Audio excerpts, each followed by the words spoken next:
calling maintenance is a mood. Hi, maintenance. It's me again. Hi, I'm Amber. And hi, I'm Brenda, and this is the Minority Millennial Money Podcast.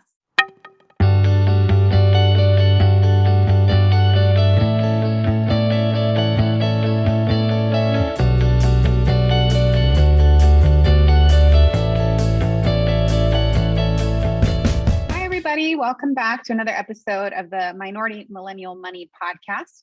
Today, Amber and I are going to talk real estate because in the personal finance and fire space, real estate is a hot topic in terms of a way to reach financial independence. So, Amber, I want to start with you and just tell me what your current situation is as far as housing. Yeah, so I'm currently renting. I've owned a home in the past, but I sold it. So right now I'm sort of on the path of renting. Okay, great. And then I also am currently a renter, but I do have 2 rental properties in the same city that I rent in.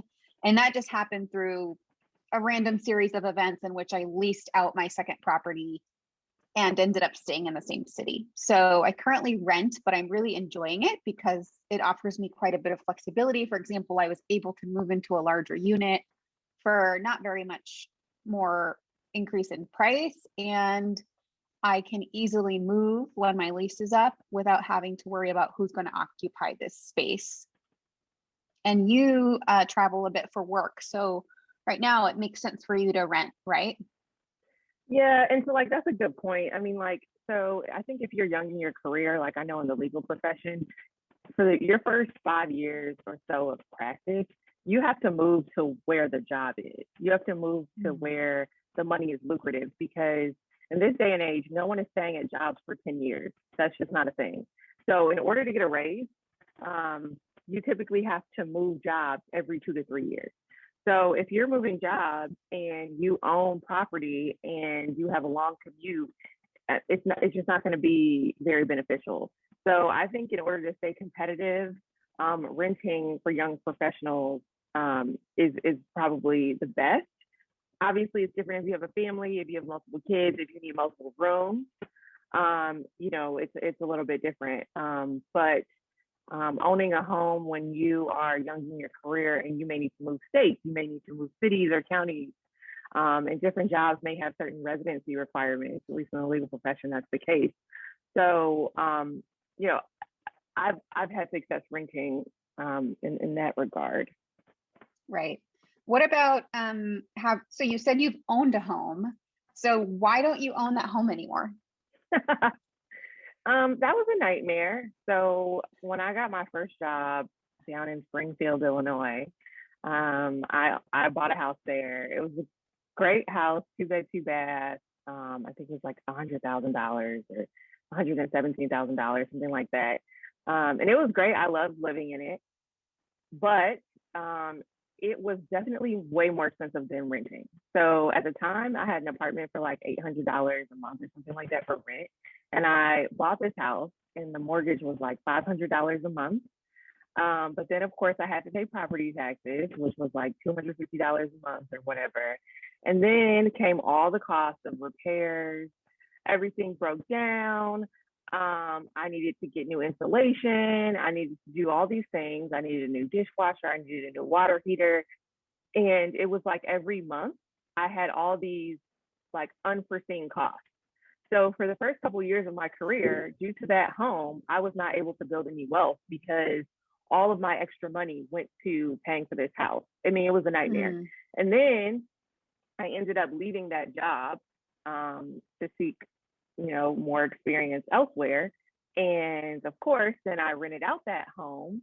And again, that was a nightmare. I had tenants there who couldn't pay the rent, who moved out, abandoned the property. I was 4 hours away, so I had to take off work, drive down to the property, clean up this house that these people had left all these items, stop paying rent. I had to find new tenants.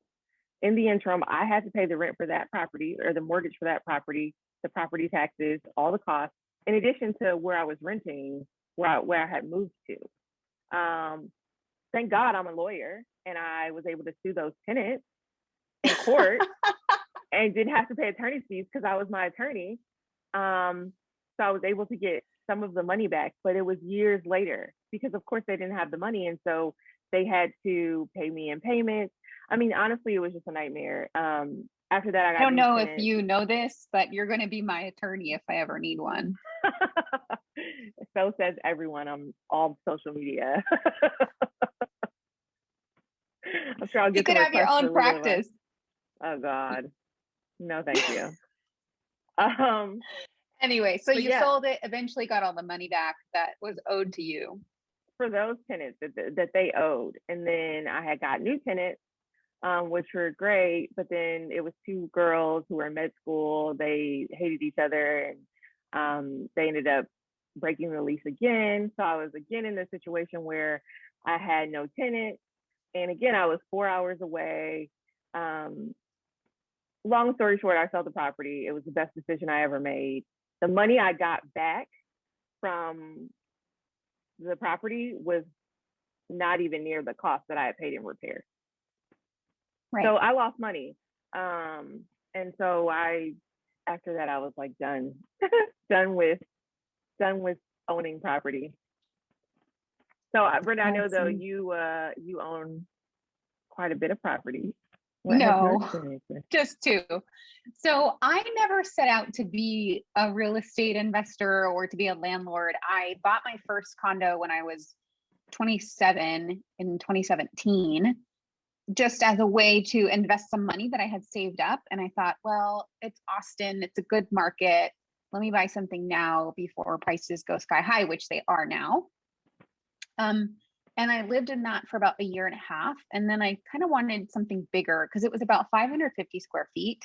And I'm a nurse, so I knew that there were travel nurses coming to my city. And I left that condo furnished and I rented it out to travel nurses. So I had about 3 travel nurses live in it for about 3 months at a time. And I actually think that that's a great idea because they're younger professional people. They take care of your place. They're only here short term. They're here for a fixed amount of time. And I always put in the lease, like they would have to pay me half of what was left if they had to leave early. So that kind of covered me. And eventually I found a guy who's local and he has lived in it for almost 2 years now and really likes it. So I haven't had much turnover for almost 2 years. And we've had a good relationship.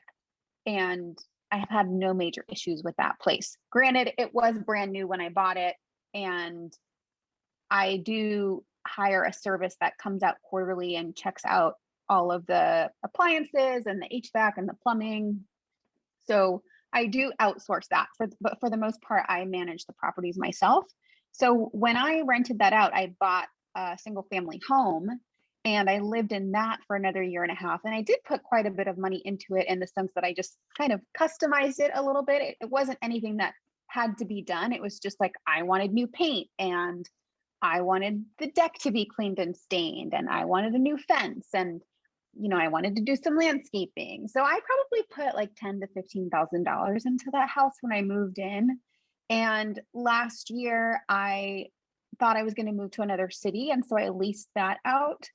And I've had a good tenant, a family in there for almost a year, and they want to renew. So I have tenants for the rest of 2021 and through half of 2022, which is great.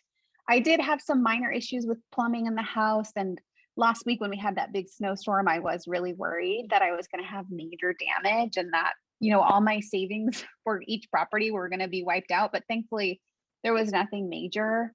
And so far, so good. Now, like you, if either of the properties start to give me a lot of trouble, I think I'm at the point where I wouldn't mind selling them and just investing the money in the market, or maybe saving it for buying something later on with a partner. But as of right now, they haven't given me enough problems to where I would want to sell. And I do get calls actually because the housing market is so hot here in Austin. So many people are moving here and there's actually a major housing shortage. then I get calls from realtors that are like, do you want to sell? Do you want to sell? We'll give you this much. I'm like, no, I'm fine. I have tenants in it right now, right? Like they depend on living there for the next year. So my experience has been somewhat different. Now, I will say, because I bought both of those as primary residences, I didn't put 20% down.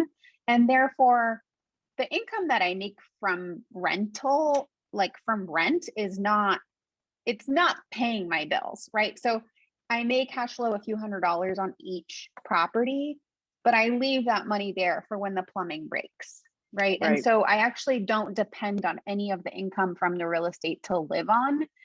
Worst case scenario, I need some money. I can always go into the accounts of the properties, but it's definitely not my emergency fund. It's something that I consider completely separate.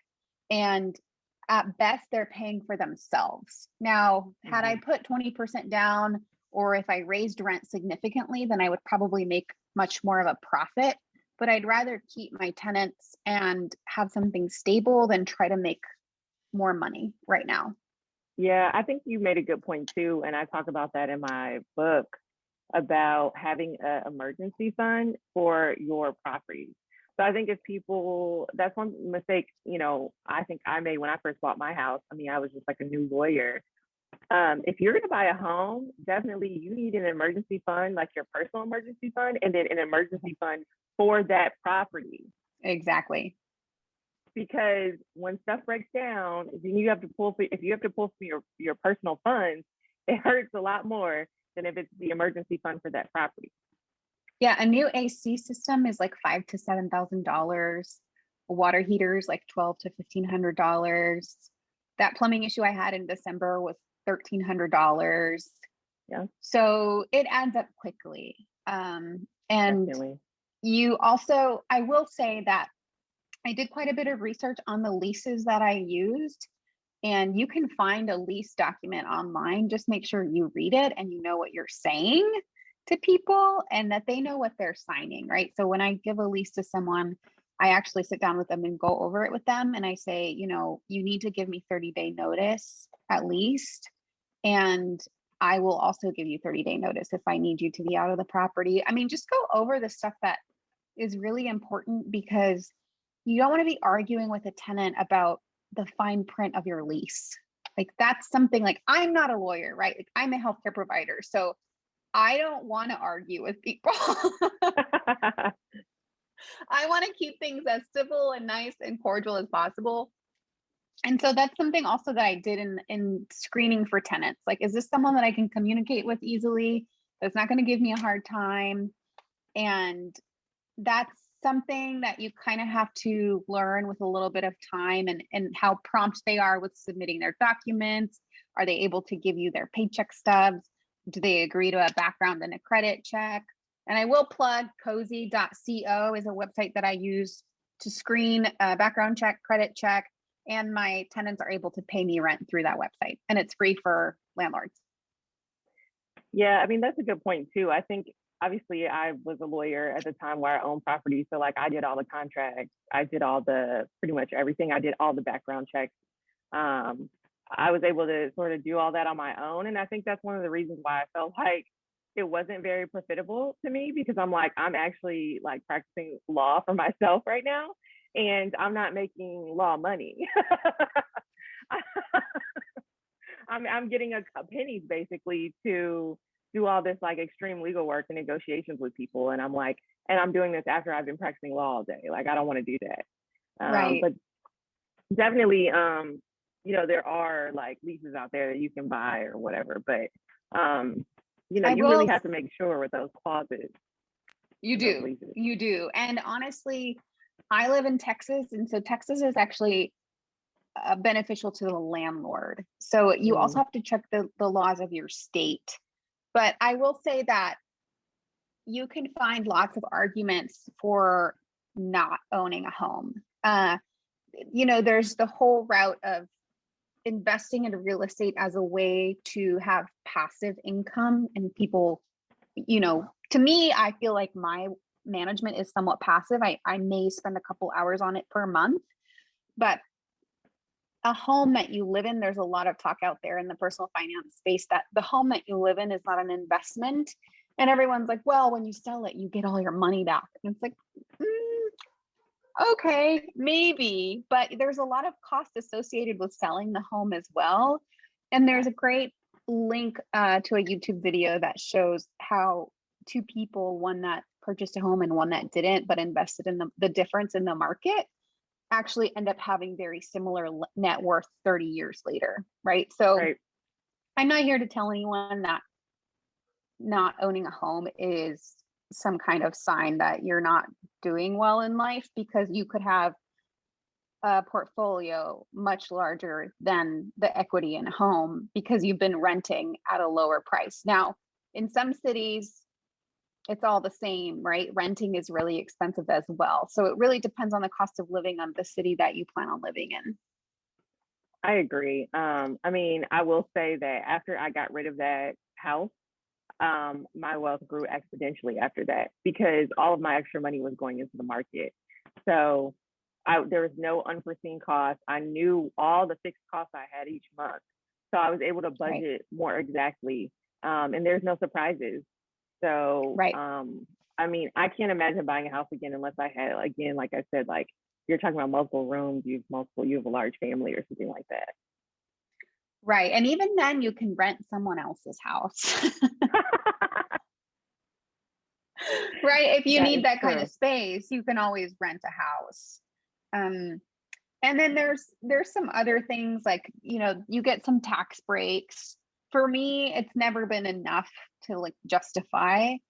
When you're a high income earner, you're eventually going to have to pay more in taxes, and not much saves you from that. So for the last couple years, if anything, like the real estate has just caused me to break even. But I wouldn't tell you that having real estate has really negated my tax obligations to the federal government. Right.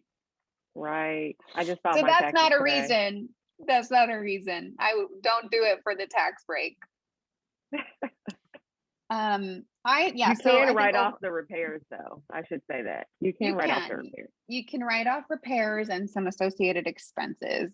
But I will say that for someone who maybe is starting out, just building up their emergency fund and considering what to invest in, and doesn't necessarily have a need for a home, probably not the best place to put your money. I agree.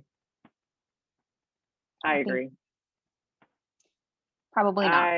I wouldn't suggest it. And we also need to get away from it as being a status symbol. Yeah. Right? Because it can be a really dumb decision in some cases. Yeah. And we have this idea that like home ownership is the American dream. Mm-hmm. And my parents say, you don't own the home, you own the home loan. Yep. It's true. Yep. Until you pay off the loan, you just own the home loan. And even then you'll still have to pay property taxes, which in my city are really high. So even after I pay off the mortgage, I will have payments associated with that house. Because people are like, oh, well, when you pay it off, you don't have to pay for housing anymore. And it's like, let me tell you about property taxes. Property taxes and all the repairs you're going to have after 30 years. Your house is going to be completely messed up. Right. And like I get to live in a brand new building with amenities and in the center of the city for, it's a little bit pricey, but it's worth it. And I don't have to deal with the sink when it clogs up, or I don't have to deal with the dishwasher when it's broken, you know, just little things that definitely add to my quality of life. Calling maintenance is a mood. Hi, maintenance. It's me again. I used to live in this one really nice apartment where literally they would come change your light bulb. Yeah. They do change my AC filters here. I actually don't even know where it is. Yeah. And I know you hate valet trash, Brenda, but I like valet trash. You were tweeting about that. I hate it. I hate it because I live in an indoor building. So it's like I don't know. I don't like when I have visitors and like my neighbor's trash is out in the hallway. I just think it's tacky. But it's so upscale. Like you put your trash out, someone comes and gets it for you. Okay, well, I didn't grow up with having my trash taken out for me. I was the one taking it out. Me either. That's why I want someone to take it out. So if anybody has questions about real estate for either of us, please reach out. We're happy to talk. And if anyone's interested in coming on our podcast and talking to us about your finances and having us help you, we would also be glad to do that. Yeah, sounds good. All right. See you later. Bye.